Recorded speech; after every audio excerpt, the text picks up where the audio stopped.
Do you believe that an alien commander once vowed never to bear a child with a human, yet became the first to do exactly that? This is not a love story, nor just an accident. It was a crack in the wall of history, a crack that never closed. In the freezing skies above planet Craythis, a ship screamed through the clouds. The EHWS Vanguard, an Earth Union scout vessel, had lost its navigation systems. Its engines were burning. It was plummeting straight toward the planet's eternal ice. Inside the cockpit, Captain Elias Ward gripped the control stick. Sweat soaked the padding beneath his helmet. He was the last surviving member of his crew, and maybe the last human to ever touch this world. "Hold on, just a few more seconds, just a few," he whispered, as if he were calming a dying beast, but machines do not listen. The ship shook. Smoke billowed from the dashboard, a blinding flash, then a sound that tore the ground apart. Elias opened his eyes in the wreckage. Cold air stabbed his lungs like needles.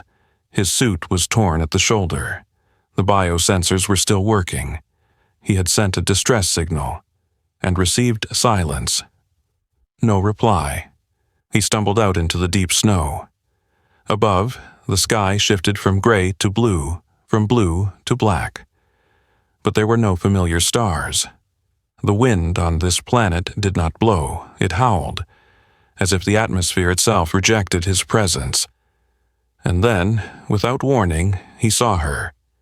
At first, Elias thought she was a hallucination, a figure standing still in the snow, towering like a goddess of war torn from myth.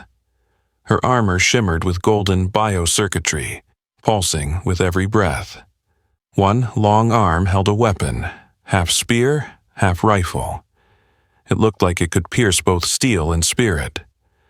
Elias did not reach for his gun, not because he was too slow, but because he knew it would mean nothing. She stepped toward him, one step, no rush, no hostility, but a presence that pressed on his chest like gravity. He had to grit his teeth to stay upright. Then a voice, low, sharp, cut through the air, clear, understandable. "You do not belong here." Elias looked up, straight into her eyes, and in them, he saw something familiar from the battlefield, the certainty of someone who never hesitated, and the weariness of someone who had seen too much. "So, what are you going to do?" he asked, lips cracked from the cold. "What must be done? That usually does not end well for guys like me." She did not answer right away. The wind slipped between them, but could not break the silence. Finally, she lowered her weapon. "You are a prisoner, but I do not kill those who do not understand what they are doing." Comforting, Elias muttered, "Follow me, or stay here and let this planet consume you." He looked back at the wrecked ship, still smoking. No option was easy, but one was clear. "Do you have a name?" he asked as he stepped toward her. "I am not your friend. Then I will call you Ice Commander Number 1 until I learn your real name." She gave no reply, just turned and walked toward the frozen mountains on the horizon. Elias limped behind her, his footprints vanishing into the snow and wind. He did not know that every step now was leading him closer to fate, and to a life form that had never existed in the history of any world. There is a kind of silence that does not come from the absence of sound. It comes from the feeling that you have stepped into a place where your kind does not belong. Elias felt it the moment he crossed the threshold into the side of Craythis Mountain. The gate did not open with a code. It hissed open, like the last breath of a machine that had slept for 1,000 years. Inside was an underground fortress, but not like any military base Elias had ever seen.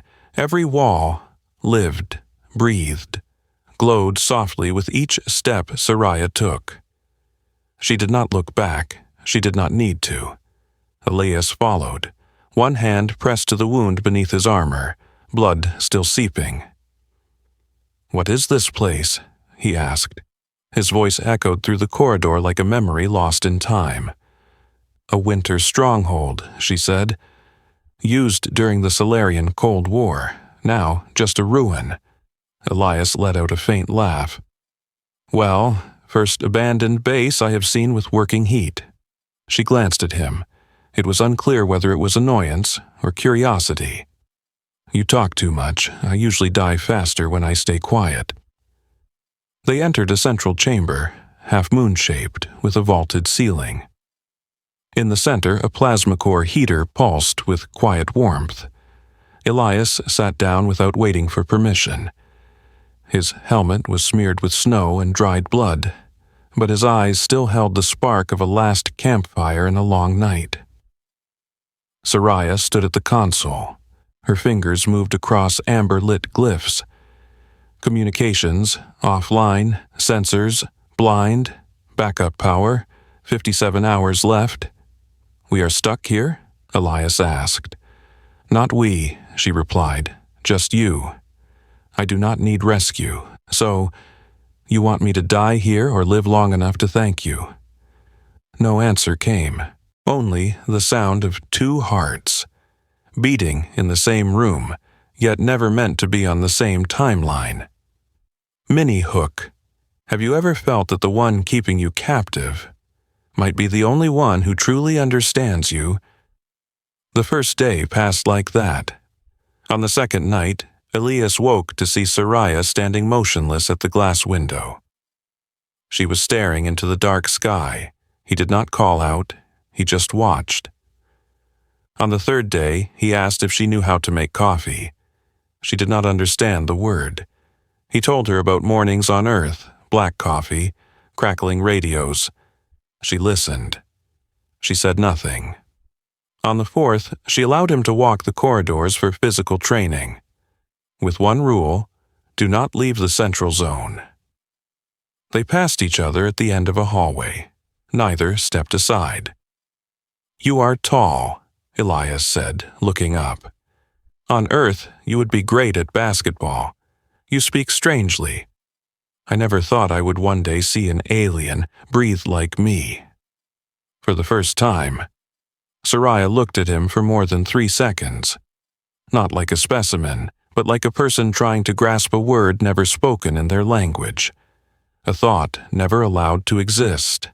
Smooth transition to emotional tone. As Soraya walked away, Elias did not know. Her silence no longer felt like cold stone. It was beginning to sound like the pause between two heartbeats. On the 5th night, Elias sat near the plasma core, checking his armor. She sat nearby, cleaning her weapon. "Can I ask you something? If you survived the question, why didn't you kill me?" "You had reason. You had the right." Soraya looked up. The plasma light shimmered in her eyes. They no longer looked like metal. "Because I am not afraid of you. Because I am weak. Because you did not try to make me afraid." Elias said nothing. Then he smiled. "That is the best answer I have ever gotten from someone holding a spear." That night, for the first time, they slept without a locked door between them. And outside, the sky was still cold. Still without stars, still howling, but it seemed just a little quieter. Have you ever watched someone quietly? Not because you mistrust them, but because you are no longer sure what is happening inside yourself. The 6th night on planet Craythis was colder than the ones before. Wind hissed through the underground vents like the sigh of a forgotten century, but inside the fortress the core heater still burned, and between a human and a Solarian, the distance was shrinking. Hour by hour. Elias sat with one leg crossed by the warmth, carefully splitting a ration bar with his knife. Across from him, Soraya stood motionless, her eyes locked on the console. Data flickered from the outer sensors. She had not spoken for over 3 hours. Not out of anger, not out of coldness, but because she was listening. And Elias no longer felt the need to fill the silence. There are silences that are better left unbroken. Do you always train this much, or are you just trying to show off because I am here? His tone was gentle. No smirk, no teasing. Just a real question. Soraya turned to him. No surprise, no irritation. She only said, "Strength must be maintained, especially in solitude. Well, you maintain it well. Last time, you cracked 2 of my ribs, and I am still laughing about it." I held back. Then, "Thank you. Maybe next time, just pick one side to break." She stepped toward him. No clatter of boots, no sound of breath. Just the smooth movement of someone trained for war, but not for closeness. "You speak strangely, Elias Ward, and yet you remember my name, because you keep repeating it." He chuckled softly. "Sometimes the one who holds you captive is the first to say your name softer than the wind." They were closer now, closer than ever before. The space between 2 creatures from different stars melted like early frost meeting fire. "Have you ever met another human before?" he asked, his voice lower. "Real." "Number. So what was your first impression of us?" Soraya looked up, her gaze cutting through the warmth and cold. Reckless, conflicted, dangerous. He nodded slowly. "And now?" She did not answer right away. She looked at him, truly looked, as if seeing for the first time a living being, not an enemy, unpredictable, but not false. Elias stood, close enough now that his breath clouded on the metal of her armor. He raised a hand, not to touch. Just a breath of space between fingers and intent. "So, when you look at me, right now, what do you see?" Soraya did not blink. Her golden eyes still burned like coals in a winter night. Curiosity, life, and something more dangerous than all the others. What is that? Compassion. And then, her hand touched his cheek. Not a strike, not a test. A gesture, gentle, almost unconscious. From someone who never learned to be gentle. Elias did not close his eyes. Neither did she. Their lips met.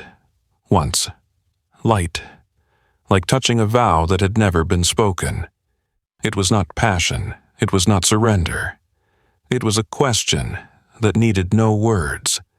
When they pulled apart, no one spoke. Soraya stepped back. Her face returned to stillness, but her breath had changed. Elias looked at her. He did not ask for explanation. He simply sat down again by the artificial fire, as if nothing had happened, and as if everything had.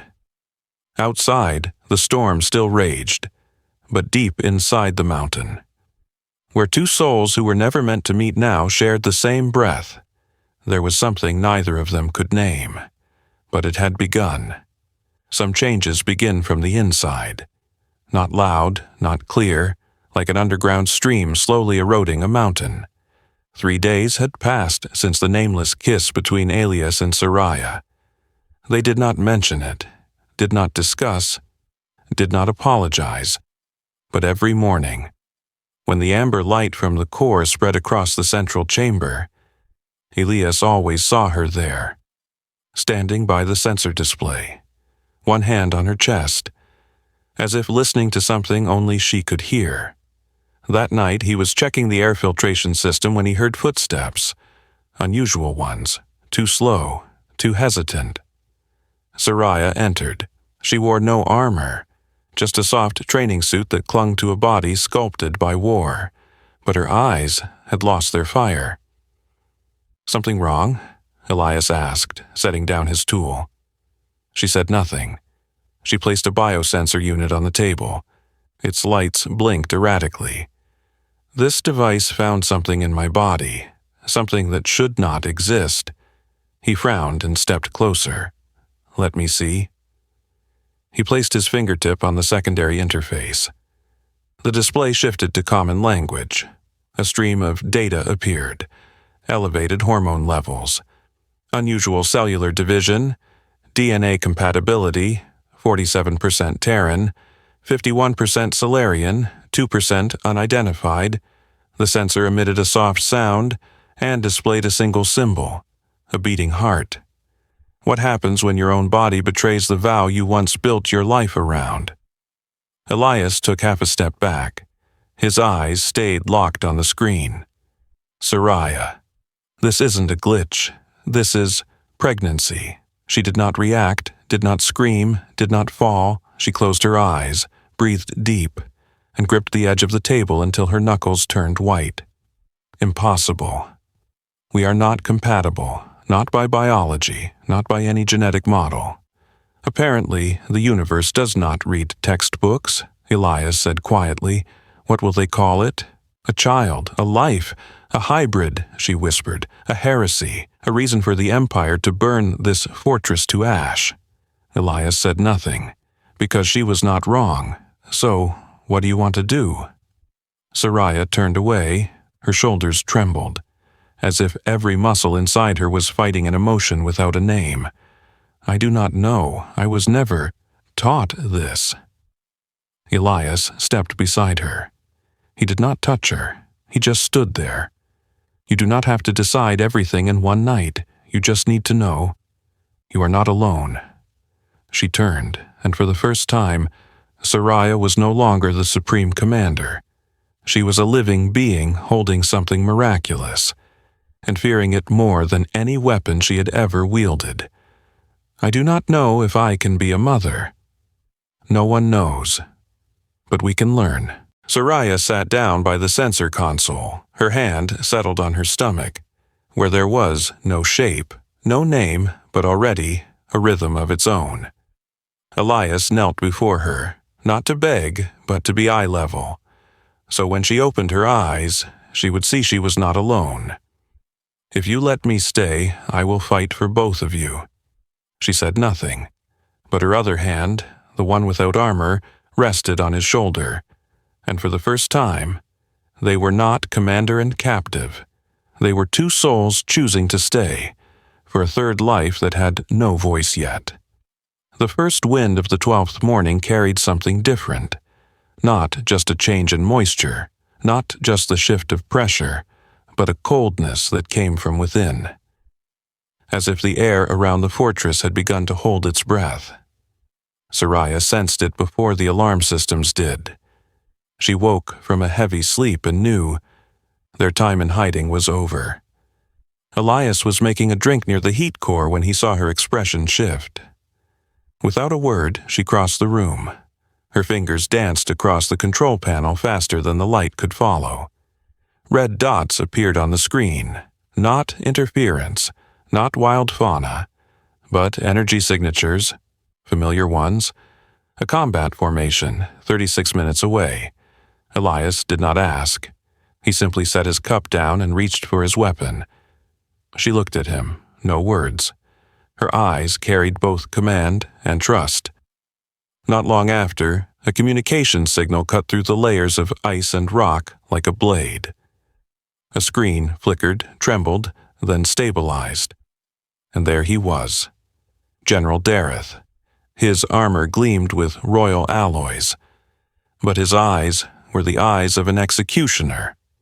That gaze had once made Soraya draw her sword without hesitation when they stood on the same side, but today she did not draw. She stood tall, one hand on the console, the other resting lightly on her lower abdomen, where a second heartbeat was growing. Dareth saw it. He did not blink, but his voice changed, harder, colder, thick with threat. You have defiled the command bloodline. You carry the spawn of a non-pure creature. You are no longer the Soraya I once knew. You are no longer Solarian. Soraya did not flinch. I am still Soraya, but now I am also something else, and I choose that. Dareth turned his eyes to Elias. There was no surprise, only contempt. So, this is the one who made you lose everything. Elias stepped forward. No call, no need for permission. He did not speak in grand speeches or fine rhetoric, only with the same steady voice he used every day.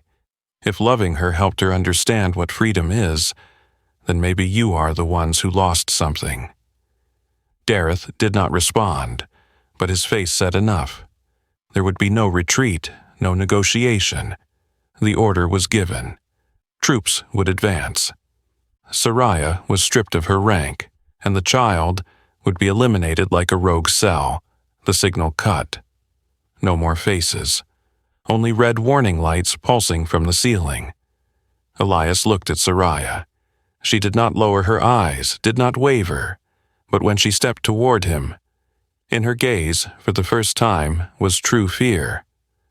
"They will come for me, but they will kill what is growing inside me." Elias nodded. "Then we do not let them get close."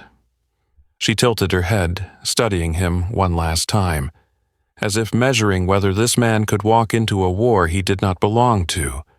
But in the end, she did not need the answer. They entered the command chamber. Elias activated the defense grid. Soraya rerouted auxiliary power, and she sent out a signal, not a call for rescue, but a call to those who still believed. And they came, not just one, not just old soldiers, but captains, officers, those who had heard the name Soraya and owed her more than orders. They owed her their belief. A small formation gathered around the fortress, like living satellites encircling the one thing they now saw as the last piece of the future. When Craythis' second sun rose over the violet sky, its light pierced the glass-clear ice and poured into the chamber where Soraya stood, one hand on her stomach, the other gripping the weapon that had never left her side. Elias stood beside her, not one step back. No bold proclamations, only a truth.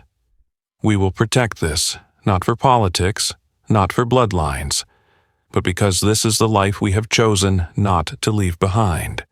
The wind screamed outside, but the fortress held, and in the hearts of two former enemies, a drumbeat echoed, a heartbeat not yet complete, but strong enough to shake an empire. When a human and a Solarian stand on the same side of a battlefield, it is not the blade or energy cannon that becomes the most dangerous weapon. It is the idea. And nothing frightens an empire more than an idea it cannot control. High in Craythis orbit, over 30 warships arrived at once. They came without camouflage, without negotiation. They broadcast Soraya's image across every comm channel as a public accusation. A female commander, pregnant with a child bearing human genes, the ultimate betrayal. Inside the command station of the fortress, Soraya and Elias stood at the curved observation window. Outside, the classic Solarian formation hovered, left wing wide, main ship centered, stealth frigates flanking on both sides, like black ink stains floating over the white ice of the planet below. Elias clenched his fists. The fortress's ground defenses powered up layer by layer. The friend or foe system struggled, because the enemy today had once been comrades. Soraya gave no attack order. Instead, she stepped to the signal console. Her voice came through the public channel. It did not echo, it did not tremble. "I am Soraya, former commander of the Northern Legion, the one you once called the Blade of Solaris. I do not deny what you see. Yes, I am pregnant, with a child from a human." Silence blanketed the system, but she continued. "This child did not come from coercion, nor from experiment. It came from a choice, from something I once believed was weakness, but I now understand it is strength, compassion, trust, and yes, love." Some ships hesitated, not retreating, not yet, but the intention to fire began to fade. Elias looked at her as if watching someone step out of stone and take their first breath. But then Dareth's voice echoed from the Solaris Prime, the Empire's flagship. His tone no longer sounded human. It was the voice of an old system trying to protect itself. "You speak of love, but it has made you weak, corrupted. That child is an abomination. You will be erased along with it." The Solaris Prime began charging its main weapon. A band of red light gathered at its nose like the eye of some ancient god, but before it fired, something happened. No one predicted it. One ship in the rear turned, then another and another, one by one. Small units disabled their weapons, no shots fired, just refusal. They did not align with Soraya, but they refused to destroy her, refused to kill what was living inside her, refused to obey, when obedience no longer felt right. Elias held his breath. Dareth roared through the signal, demanding all ships rearm, but the order was blocked. Captains remained silent.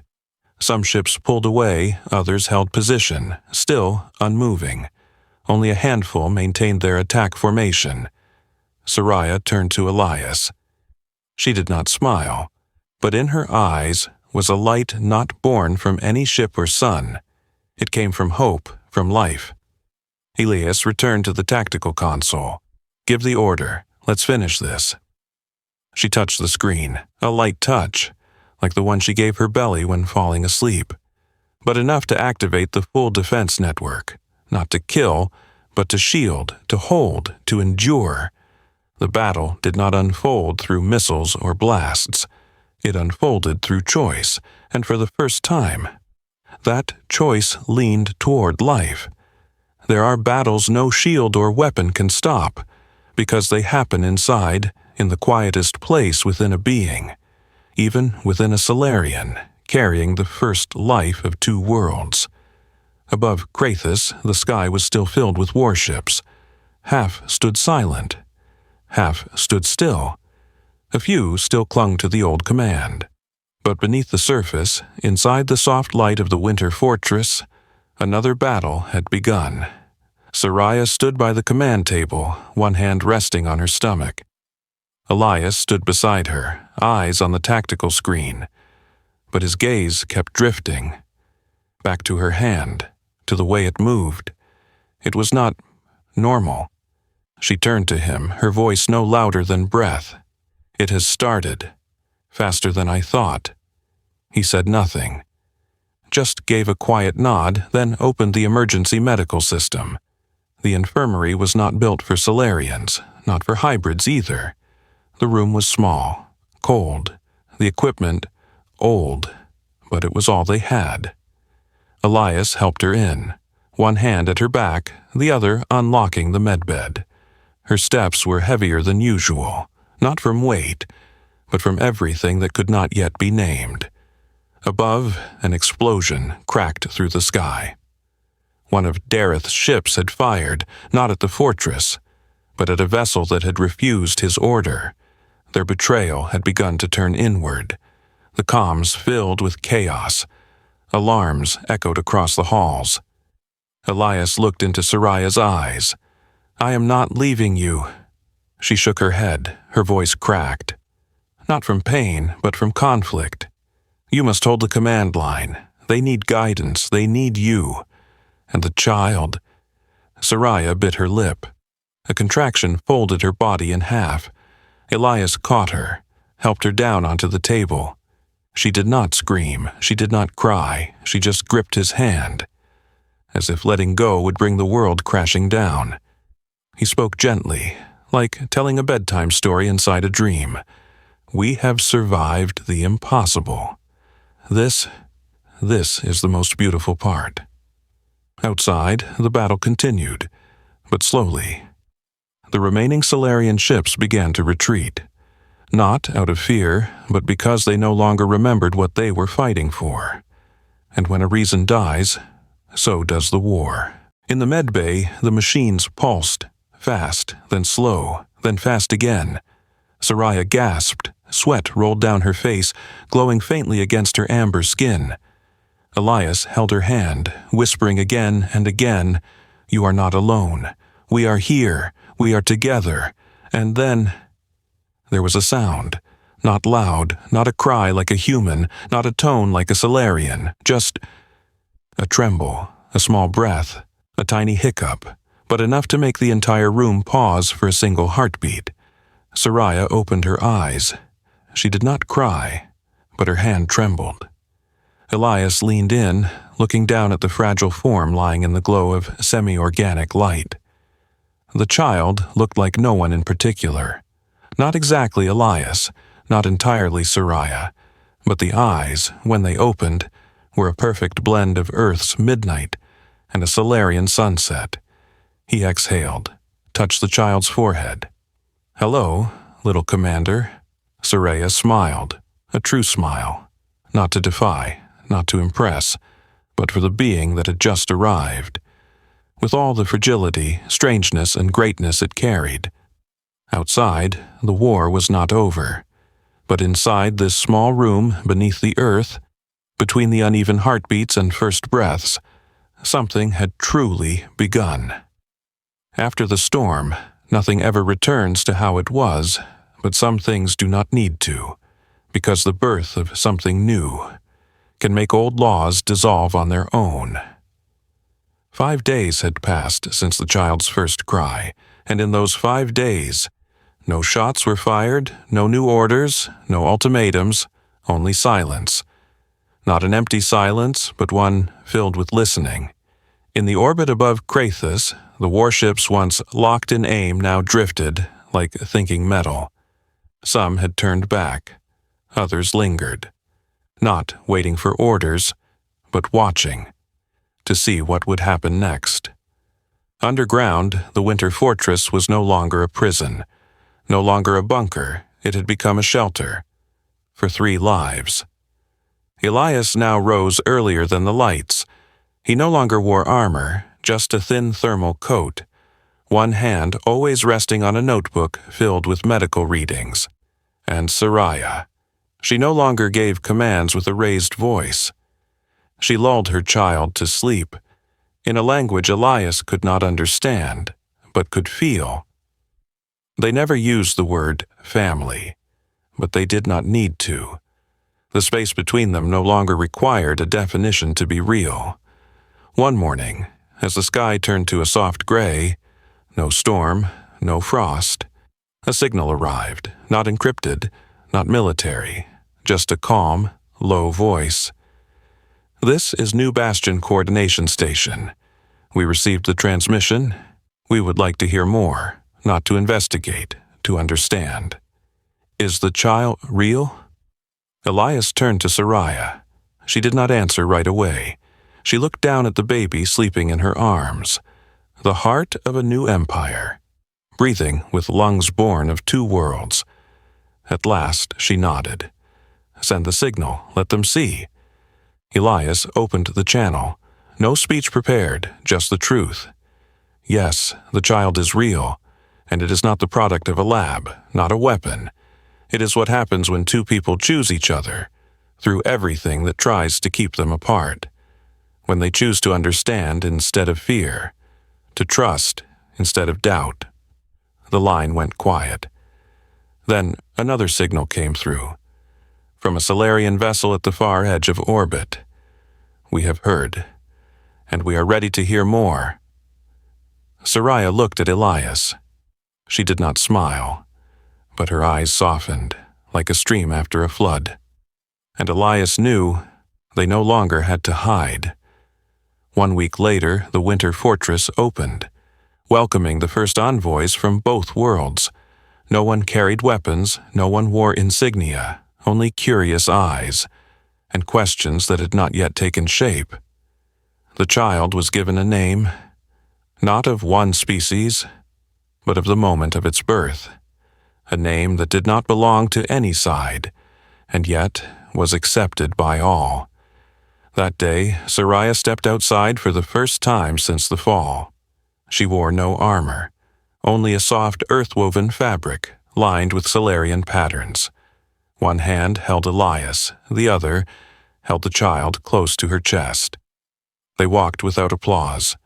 No anthem played, only a new wind, no longer howling, but breathing, like a newborn. And when they reached the edge of the observation platform, looking out across the valley where the ice had begun to melt, Elias whispered, not to Soraya, but to those still listening from far, far away, If one child can end a war, can shatter an empire, then maybe it can begin a galaxy. And if you are still listening, leave behind what you believe, not for me, but for the world you want to see next. No one can say what lies ahead, but one thing is clearer than ever. The future has already begun, right here, in that very first breath.